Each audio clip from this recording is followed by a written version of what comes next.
Nós estamos indo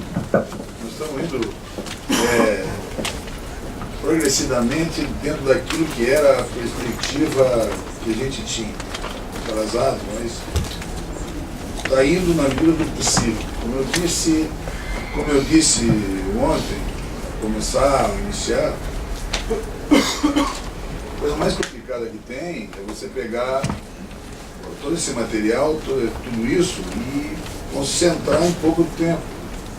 Fácil é estender, difícil é concentrar.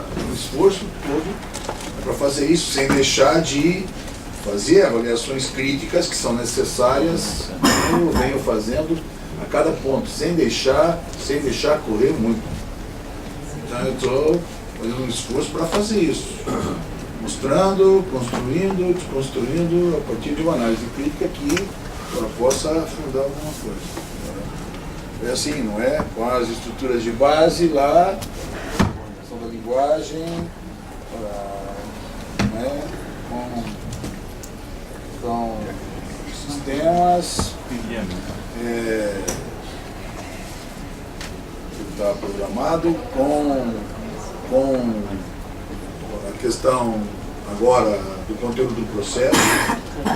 E bueno, chegou na hora da gente dar uma olhada, vista de olhos, pelo menos, para a questão da teologia fundamental.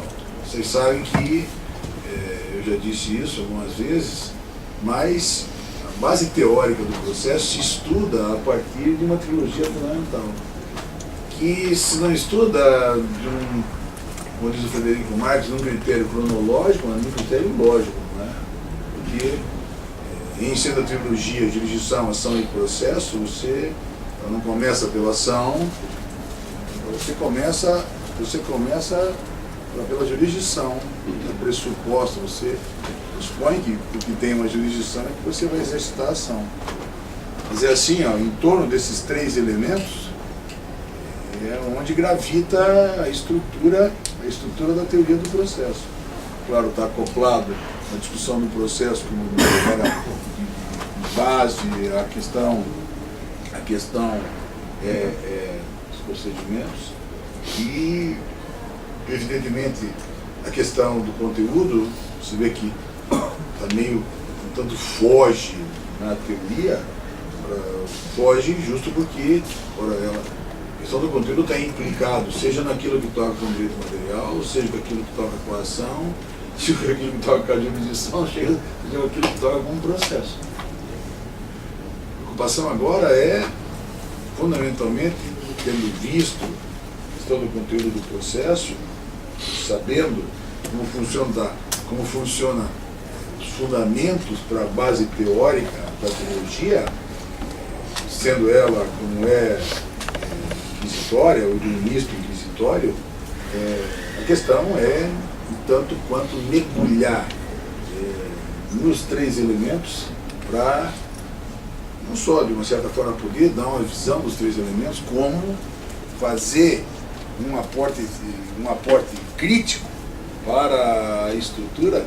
de modo tal a fundar, quem sabe, uma base diferenciada, porque, pelo que eu venho falando, dá para ver que, em pese respeite a opinião de todo mundo, respeite de verdade a opinião de todo mundo, dá para ver que eu tenho mais do que razões, né, uma só, mais do que muitas razões para desconfiar de uma teoria geral, justo por aquilo que se apresenta, quer dizer, da forma como ela se apresenta.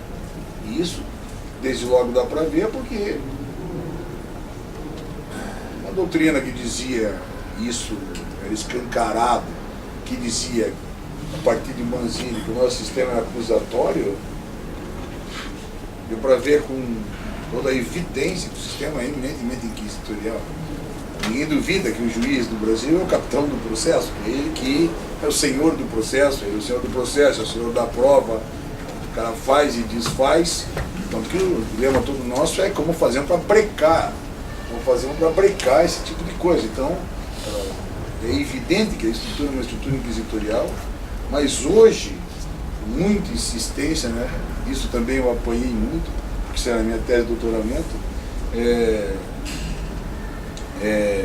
hoje, dificilmente você achar alguém que banque o jogo de dizer que nós temos um sistema acusatório. A mentira que se tinha antes não só era de que o sistema misto era um sistema, uma parte inquisitória e uma parte acusatória, como se o sistema pudesse ser assim, uma parte acusatória e uma parte inquisitória. Mas a fraude que se constituiu a partir da construção do Código de Napoleão, do Código Francês de 1808, foi justo essa acoplagem que os franceses fizeram. Retoricamente juntaram as duas partes, a parte do velho sistema deles, do velho regime, do ancião regime, e a parte que eles tinham importado dos ingleses. Então, quem começou a copiar isso, começou a dizer, é um pedaço inglês e um pedaço francês. O pedaço francês é a parte da velha ordenação, e portanto é uma parte inquisitorial. E aquilo era quase uma inquisição pura, né? Que pese Ripoll tenha trabalhado bem, Ripoll e os que montaram tenham trabalhado bem na constituição das ordenanças. Mas tinha a base inglesa que eles importaram em 1791 e tem algumas coisas relevantes em torno desse ponto, porque construíram um misto. E aí chamaram assim, isso a gente vê, sei lá, Faustin Elie, a gente vê Ademar Asman, essa gente que trabalhou com Napoleão, trabalha um pouco com essa ideia, a ideia de que é misto. Então isso é retórico e ideologicamente suportado para vender para o mundo, você dizer que você tem um sistema democrático e ao mesmo tempo, por baixo do pano, o que você está vendendo mesmo é aquela velha estrutura inquisitorial que foi trabalhada, construída e montada desse jeito. Passou muito tempo e se vende a ideia. Então a estrutura é essa aí. Essa aí porque, por exemplo, os italianos copiaram com Napoleão foi resultar nos códigos italianos, né? Foi resultar na base dos projetos italianos, todos, em 1965, 13, e depois o Rocco, do qual isso não é uma cópia, mas é, digamos assim, a expressão viva do que está se passando. O processo que nós temos é um processo eminentemente inquisitorial, manipulado com um discurso de que ele é acusatório. E se vendia como acusatório justo por conta disso, para dizer a parte processual é acusatória, que é democrática, contraditória, etc, etc. É a parte preliminar da investigação. Fica tranquilo agora, não vou pegar na tua mão. A parte preliminar da investigação, não é a parte da investigação, a parte preliminar da percepção é eminentemente administrativa e, como tal, pode ser inquisitorial porque ela de fato não tem relevância, desde que o que vale mesmo é a parte processual. Esse discurso é um discurso que, por exemplo, para os italianos mais do que ninguém, Manzini montou. Muita gente daqui foi copiar lá. Então, esse discurso do processo acusatório tem uma larga escala, por exemplo, no pensamento de Manzini. O que era aí? O que é esse negócio? É isso que está aí, é isso que nós estamos vivendo. Chegou uma hora que não dava mais, né?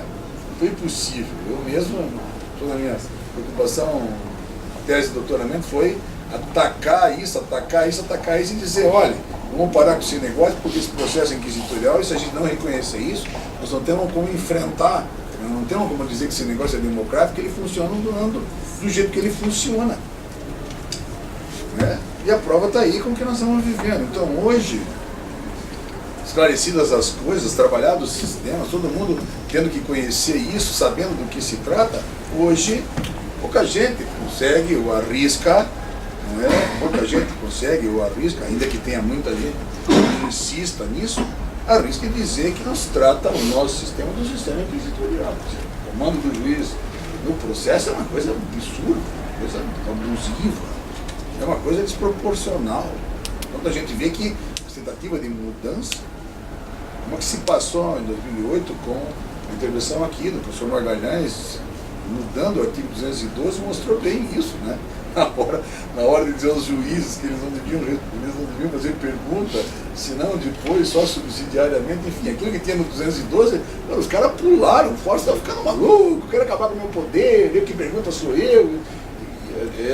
E as discussões foram tantas, se falou tanto disso, as discussões foram tantas, que os tribunais tiveram que intervir de uma certa maneira para dizer, olha, deixa fazer como é que quiser, que se dane, porque, enfim, de perguntar antes, ou de perguntar depois.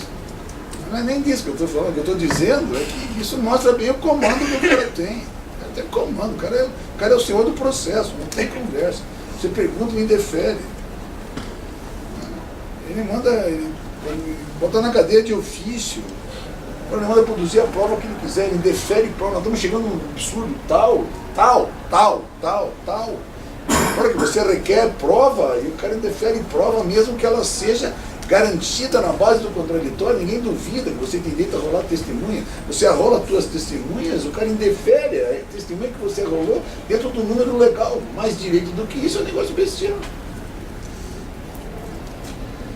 E isso se faz, vejam bem, hoje continua se fazendo, mas se faz de alguma coisa pior, que é em nome de uma verdade da qual ele persegue. Ele é o que persegue a verdade. Ele é o que persegue a verdade. E é assim que se estrutura um determinado modelo que é eminentemente inquisitorial, de um processo comandado pelo juiz. Bueno, quando você fala dele, você fala do quê nessa trilogia? Evidentemente que você fala da jurisdição. Portanto, estudar, digamos, isso que se passa no processo, estudar com qual nós convivemos no processo, estudar com o que se faz no processo, estudar com os lugares que se ocupam no processo. Porque aqui está, quem sabe, tendo bem, me lembre se eu esqueci amanhã. Ora, aqui está a grande guinada. Do que eu estou falando? Dos lugares que se ocupam no processo.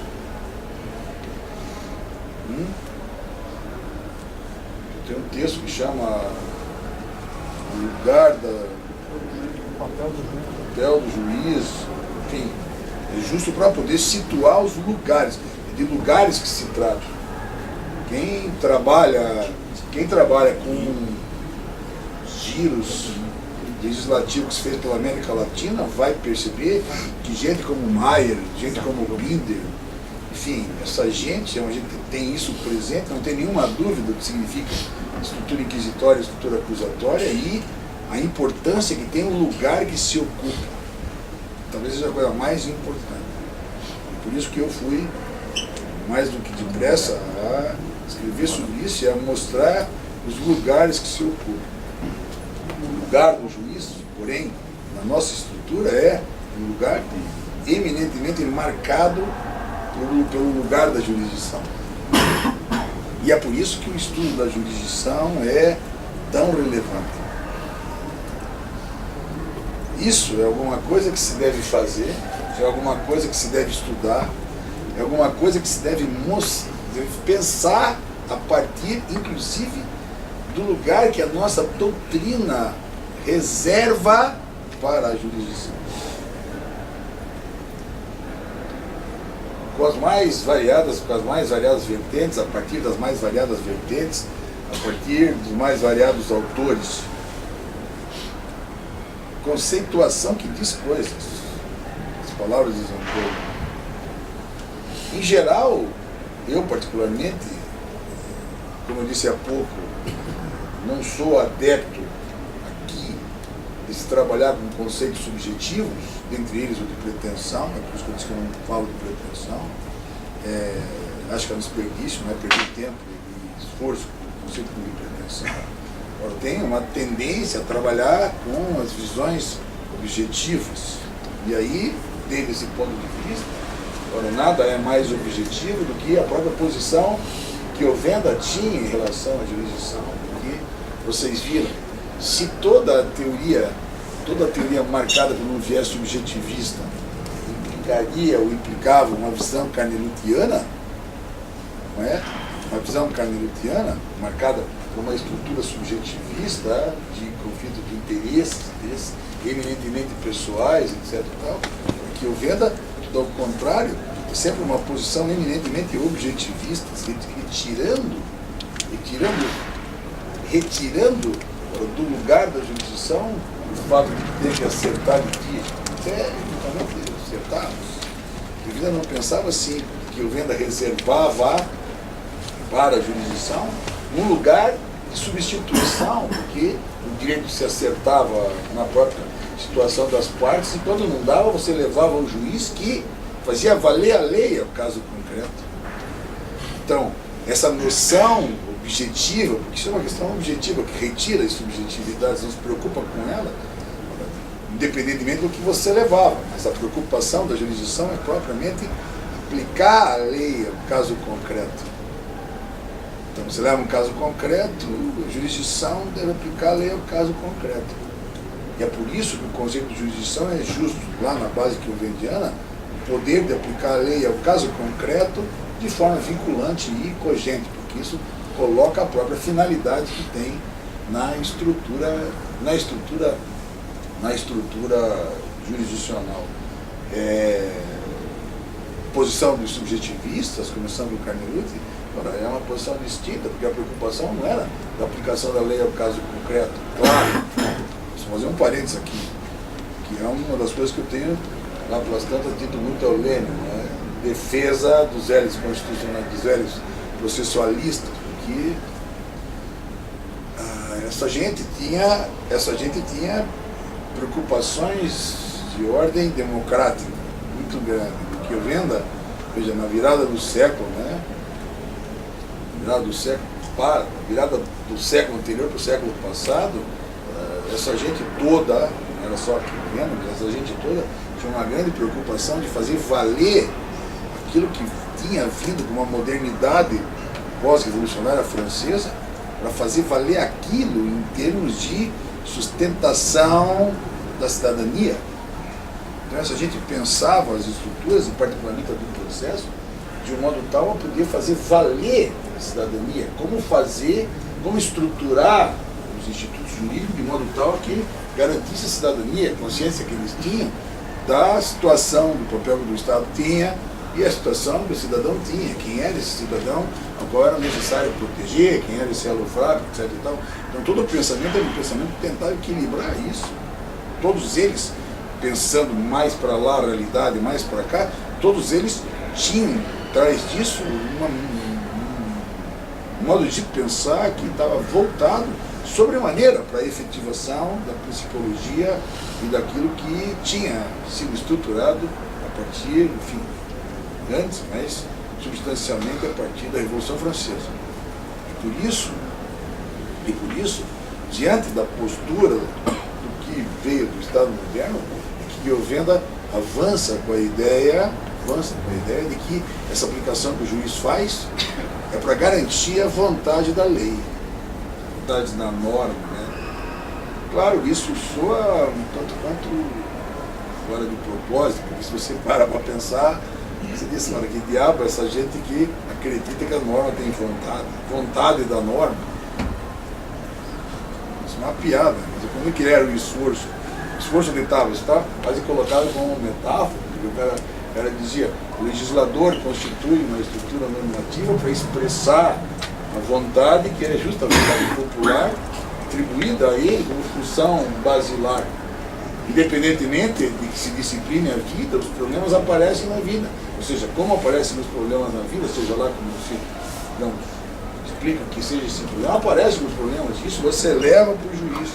Então, quando ele diz fazer valer a lei aí como uma vontade da norma, é justamente para o juiz poder, veja como é importante isso, para o juiz poder, diante da visão da cidadania na Revolução, né, o juiz poder fazer valer a vontade, aquela vontade que era a vontade do legislador, democraticamente eleito, etc, etc. Então esse juiz não é mais o juiz boca da lei, não é mais o puxo de la loi, não é mais aquilo que Montesquieu, por exemplo, tinha ressaltado para, né, evitar aquela coisa que era uma tentativa de colocar. Então, um juiz tomado como presente, mas do qual a missão era de não inventar nada que pudesse deturpar aquilo que democraticamente o legislador tinha previsto, porque lembra que eu falei dos islandeses, né, que não tinham lei escrita? Como nós temos lei escrita, é essa lei que é a lei de regência. Nós damos a ele a possibilidade de acertar os casos, de resolver as lides, enfim, de aplicar a lei. Não damos para ele nada mais do que fazer força para sustentar a cidadania. O que ele precisava fazer aí é fazer valer aquilo que a lei estabelece. Metaforicamente, o cara usa a expressão vontade da lei, mas é isso que está implícito aqui, no esforço que eu venho enviando. De repente, quando começam a bater sem se preocupar de ler dessa maneira, é um pouco um estremecimento, porque a ideia objetivista é justamente essa. O escopo é acertar para a finalidade, evidentemente, de pacificação, que significa dizer de alcançar a coisa julgada. Por isso, o conceito é um conceito que diz: jurisdição é o poder de dizer o direito no caso concreto, que o venda puro, não é? Com uma vírgula, de forma vinculante e cogente. Ressaltar a importância que a coisa julgada tem aí, nesse conceito. Na estrutura kantiana, ao contrário, se a lide é o que preside tudo, digamos assim, é ela que é o centro das apreensões, evidentemente que esse poder é o poder de fazer o quê? Acertar o conflito de interesse, acertar a lide. Né? Ainda que você possa pensar em coisa julgada. Mas se fosse pensar na lide penal, seria de dizer, olha, é o poder de acertar, o poder de resolver o conflito entre o exponente do Estado e os Estados libertários do cidadão, pensando em processo penal. Tá certo?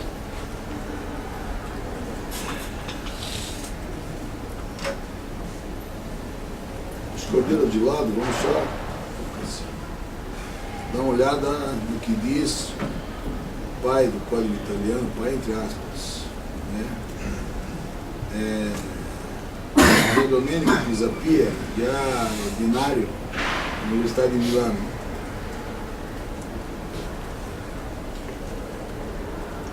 Tra le funzioni fondamentali dello Stato, amministrativo e giurisdizionale, esta última certamente, se não a mais importante, a mais delicada, para a grave, talvez, sobretudo, dramática responsabilidade que se atribui ao homem de julgar seu próprio similar. Da jurisdição se pode propor inumeráveis definições, mas a mais simples e expressiva é ainda aquela que, atingindo a verdadeira base, a etimologia do termo, que diz ius dicere, né? Jurisdição é dizer o direito, veja como ele tem presente, né? O ius dicere. Claro, daí o dicere ius, vou mostrar já como o Canelito fala disso. A etimologia do termo faz com que ela consista no poder, veja, no poder de declarar como força vinculante qual é, ou seja, a vontade da lei em um determinado caso concreto, na qual a lei foi ou se retenha violada. Veja que interessante. Pisapia é um dos autores italianos que sustentava a lide penal. Discuti muito isso em Roma, porque não é possível, esse é um dos paradoxos do negócio, não é possível um cara que sustenta a lide penal, na hora de bancar o jogo da jurisdição, deixa ali de fora e use o conceito que o Vendiano, esse é o conceito que o Vendiano, não é? Eu que ele diz, aplicar a lei pela etimologia, dizer o direito, jurisdição é dicere ius, ou jurisdiction. Então, eu já vejo que ele usa, não é? O conceito que ele usa, justo o conceito que o Vendiano, né? Consiste no poder de declarar com força vinculante, ou seja, a vontade da lei em um determinado caso concreto, na qual a lei foi violada, se retém a violar. Bom, isso é de fato relevante. Valeria, quem sabe, em face desses dois conceitos, e a doutrina, de uma maneira geral toda, é assim ou trata disso. Trata disso. Entender.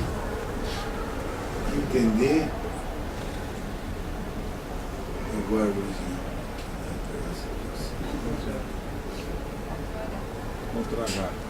Contra, é isso mesmo.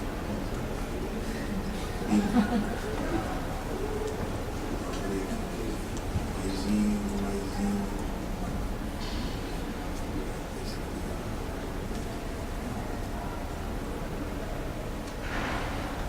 Olha a explicação que o gênio do Carnegie dá para essa desgraça. Não é? São lições sobre o processo penal. São Santiago Mentismo Heleno, Buenos Aires, 1905. Olha a explicação que o cara dá para o que sucede com a jurisdição. Veja como o cara é um gênio. Vamos lá. A jurisdição, olha a explicação do desgraçado daqui, um negócio genial. Né? A jurisdição é um conceito posto complementar à audiação. Corte aqui as observações feitas no início deste livro. Olha o que ele diz. A ação é uma atividade que se desenvolve da periferia para o centro. A jurisdição, do centro para a periferia. A ação vai das partes, o mais amplamente, dos cidadãos até o juiz. A jurisdição, do juiz até a parte, o mais amplamente, até os cidadãos. O juiz, ou seja, está fazendo um cotejo, né? Periferia, centro, centro, periferia. Ação para o centro, periferia. Claro, para situar o lugar da jurisdição e, de consequência, mostrar a importância que esse lugar tem. Aí ele diz: o juiz e os dicit, porque o cidadão e os possit. O juiz diz, porque o cidadão pergunta. Este pergunta, aquele responde. O que responde é naturalmente um dicere ius, e assim uma iuris dictio. É impossível se não aprender a jurisdição. O que o juiz responde que ele responde naturalmente um dicere ius, e assim uma iuris dictio. O que o juiz diz é o direito, e no sentido de que ele ius iungit, isto é, o direito vincula mediante as relações jurídicas, isto é, estabelece poderes e deveres. Nesse sentido, ius diz o juiz penal o mesmo que o juiz civil, porque, entre outras coisas, ao condenar, ele estabelece a sujeição do condenado a quem lhe fará cumprir a pena, e ao absolver exclui. Pelo contrário, tal sujeição reconhece, por isso, ao imputado pleno domínio sui. Bueno, vou achar. A explicação é...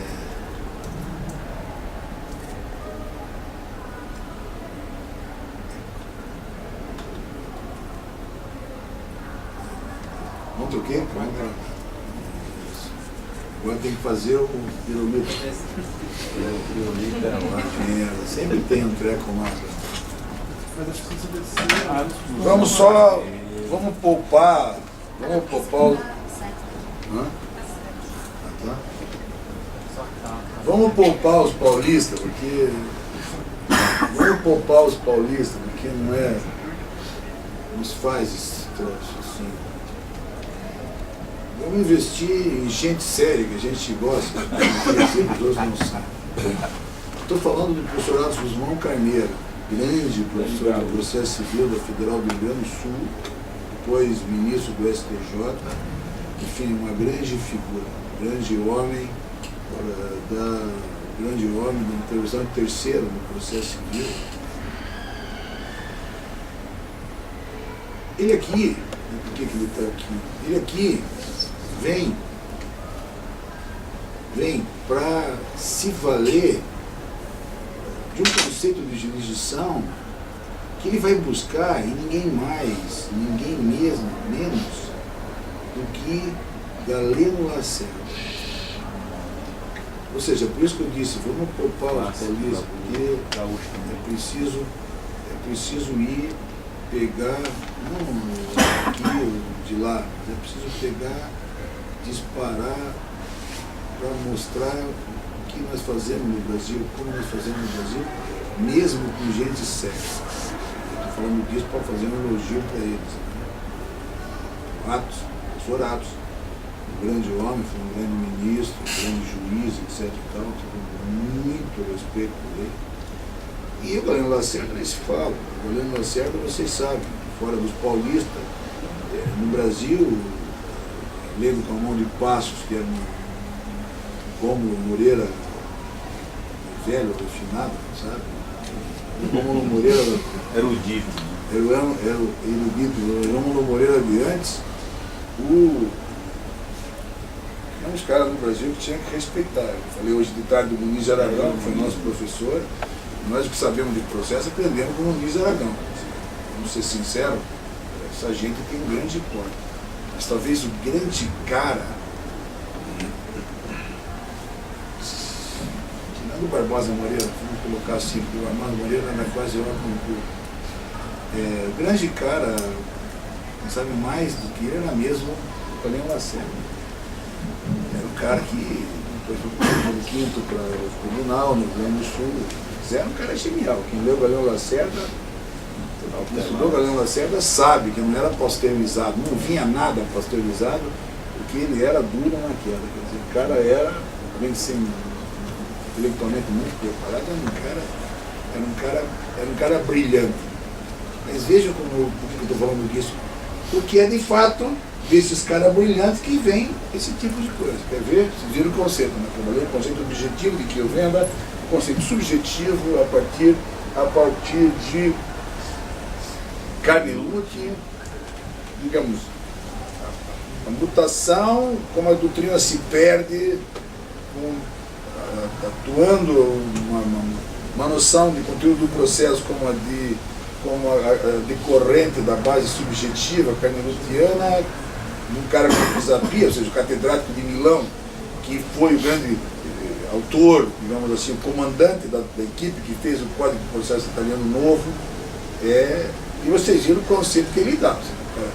Joga com Pisapia aqui, joga com Carnelucci aqui, joga com Triovenda lá. Olha o que diz o Galeno Lacerda. Está aí, né? Conceito de jurisdição. Veja, eu não fui nem no Galeno Lacerda. O Galeno Lacerda eu quero aqui para pegar os dois gaúchos, né? Não tem que pegar um só. Né? Instituição de processo civil, aquele grande instituição, tem livro do Egas, etc. Né? Forense, 62, etc. Las Campos, né? Olha lá. Vou conceituar a jurisdição que ela terme ao ensino do mestre Galeno Lacerda, que ele diz: jurisdição é a atividade pela qual o Estado, com eficácia vinculativa plena, elimina a lei, declarando e ou realizando o direito em concreto. Olha lá. Vocês sabem como funciona o estudo do direito se levar a sério, né? Sempre tem para tudo. Ou seja, sempre tem uma teoria objetiva, tem uma teoria subjetiva, e sempre tem como que um cavalo que corre lá pela cerca, assim, uma teoria eclética, ou mista, ou sempre assim, aquela teoria da posse, a teoria do Hierine, Savigny, aí lá pela cerca vai correndo um cavalo, que dá uns galopes assim, numa eclético, mista, turma da solução de compromisso, mata tiro, e parar porque vem. Agora que essas porcarias filmam tudo. Esse dia foi brincar com esse troço, botaram na internet, eu dançando lá dentro de uma besta. Esse sacana, né? Enfim, vejam o conceito dos caras, ou vejam o conceito. A gente fundou toda a base teórica dos sociólogos gaúchos, então não é pouca coisa de fato. Veja, o cara disse, vamos lá. Vamos destacar esse negócio, essa solução de compromisso. Veja, o cara disse jurisdição. Só um parênteses. Vocês viram o que eu disse hoje, né? A preocupação hoje é muito mais dogmática, então eu estou fazendo um esforço para trabalhar processo. Em vez de ter trabalhando processo para desconstituir, então eu estou um pouco brincando com aquilo que eu falei do quadro das meninas do Picasso. É disso que se trata. Vamos ver, vamos analisar juntos isso daqui. Vejam, é a atividade pela qual o Estado, com eficácia vinculativa plena, aqui resolve a questão da pré-julgada. Né? Com eficácia vinculativa plena, o que ele diz? Elimina líder, logo, carne luta.